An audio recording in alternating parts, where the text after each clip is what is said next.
ಹಾಂ ಹಾವೇರಿ ಇಲ್ಲಲ್ಲ ಯಾರಂತ ನಂದು ಶಿವಮೊಗ್ಗದಲ್ಲಿ ನಾನೇ ನಿಲ್ತೀನಿ. ಹಾವೇರಿ ಕಾಂತೇಶ್ ನಿಲ್ಲಿಸ್ಬೇಕು ಅಂತಿದ್ರು ಮೋಸ ಮಾಡಿದ್ರಲ್ಲ.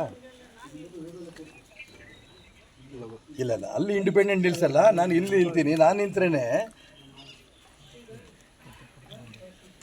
ಅಯ್ಯೋ ಯಡಿಯೂರಪ್ಪನವ್ರ ವಿರೋಧಿಗಳು ತುಂಬ ಇದ್ದಾರೆ ಶಿವಮೊಗ್ಗ ಜಿಲ್ಲೆಯಲ್ಲಿ. ಈಗ ನಮ್ಮ ಗಮನಕ್ಕೆ ಬರ್ತಾ ಇದೆ. ಬರೀ ಬೊಮ್ಮ ವಿರೋಧಿ ಅಲ್ಲಿರ್ಬೋದು, ಇಡೀ ಜಿಲ್ಲೆಯಲ್ಲಿ ಹೌದಾ ಹೌದಾ ಹೌದಾ ಅಂತ ಹೇಳ್ಕೊಂಡು ಅವ್ರು ನನಗೆ ಎಂಕರೇಜ್ಮೆಂಟ್ ನೋಡ್ತಾ ಇದ್ದರೆ ಗೋಪಾಲ್ಜಿ, ನಾನು ತುಂಬ ಸ್ಪಷ್ಟ ಹೇಳ್ತೀನಿ, ಶಿವಮೊಗ್ಗದಿಂದ ಜನರ ಆಶೀರ್ವಾದದಿಂದ ಸಾಧು ಸಂತರ ಆಶೀರ್ವಾದದಿಂದ ಗೆದ್ದು ಬಂದು ಸೀದಾ ನೀವಿರೋಂಥ ಜಾಗದ ಅಯೋಧ್ಯೆ ಬಂದು ಪ್ರಭು ಶ್ರೀರಾಮಚಂದ್ರನ ಆಶೀರ್ವಾದ ಖಂಡಿತ ನಾನು ತಗೊಂಡಿದ್ದೀನಿ. ಹಾಂ ಹೌದು ನಾನು ಭಾಗವಹಿಸ್ಬಿಟ್ರೆ ಮೋದಿಯವರು ನನ್ನ ಎದುರಿಗೇನೆ ರಾಘವೇಂದ್ರ ಗೌಡ್ ಕೇಳ್ತಾರೆ, ನಾನೇನು ಮಾಡಲಿ ಅವಾಗ? ನಾನು ಹೆಂಗೆ ಹೇಳಕ್ಕೆ ಬರುತ್ತಪ್ಪ? ನೀವು ಅಷ್ಟು ದೊಡ್ಡವ್ರಿಗೆ ನಾನು ಹೇಳಕ್ಕೆ ಕಾರ್ಯಕ್ರಮನ ಡಿಸ್ಟರ್ಬ್ ಮಾಡಲ ಬೇಡ. ನಿಮ್ಮೆಲ್ಲರೂ ಮಾತು ಕೇಳ್ತೀನಿ. ನಾನು ಗೆದ್ದು ಬಂದು ಮೋದಿ ಹತ್ರ ಬಂದು ಅಯೋಧ್ಯೆ ರಾಮ ಮಂದಿರ ಗೋಪಾಲ್ಜಿ ಇರೋ ಜಾಗಕ್ಕೆ ಬರ್ತೀನಿ, ನಿಮ್ಮ ಆಶೀರ್ವಾದ ಪಡಿತೀನಿ. ನಮಸ್ಕಾರ.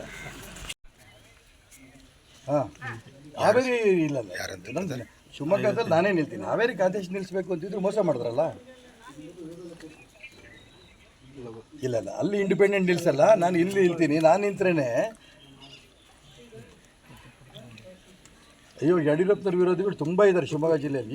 ಈಗ ನಮ್ಮ ಗಮನಕ್ಕೆ ಬರ್ತಾ ಇದೆ. ಬರೀ ಬೊಮ್ಮ ವಿರೋಧಿ ಅಲ್ಲಿರ್ಬೋದು, ಇಡೀ ಜಿಲ್ಲೆಯಲ್ಲಿ ಹೌದಾ ಅಂತ ಹೇಳ್ಕೊಂಡು ಅವ್ರು ನನಗೆ ಎಂಕರೇಜ್ಮೆಂಟ್ ನೋಡ್ತಾ ಇದ್ದರೆ ಗೋಪಾಲ್ಜಿ, ನಾನು ತುಂಬ ಸ್ಪಷ್ಟ ಹೇಳ್ತೀನಿ, ಶಿವಮೊಗ್ಗದಿಂದ ಜನರ ಆಶೀರ್ವಾದದಿಂದ ಸಾಧು ಸಂತರ ಆಶೀರ್ವಾದದಿಂದ ಗೆದ್ದು ಬಂದು ಸೀದಾ ನೀವಿರೋಂಥ ಜಾಗದ ಅಯೋಧ್ಯೆ ಬಂದು ಪ್ರಭು ಶ್ರೀರಾಮಚಂದ್ರನ ಆಶೀರ್ವಾದ ಖಂಡಿತ ನಾನು ತಗೊಂಡಿದ್ದೀನಿ. ಹಾಂ ಹೌದು ನಾನು ಭಾಗವಹಿಸ್ಬಿಟ್ರೆ ಮೋದಿಯವರು ನನ್ನ ಎದುರಿಗೇನೆ ರಾಘವೇಂದ್ರ ಗೌಡ್ ಕೇಳ್ತಾರೆ, ನಾನೇನು ಮಾಡಲಿ ಅವಾಗ?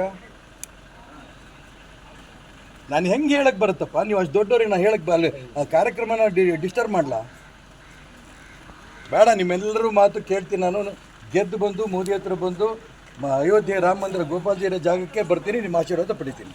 ನಮಸ್ಕಾರ.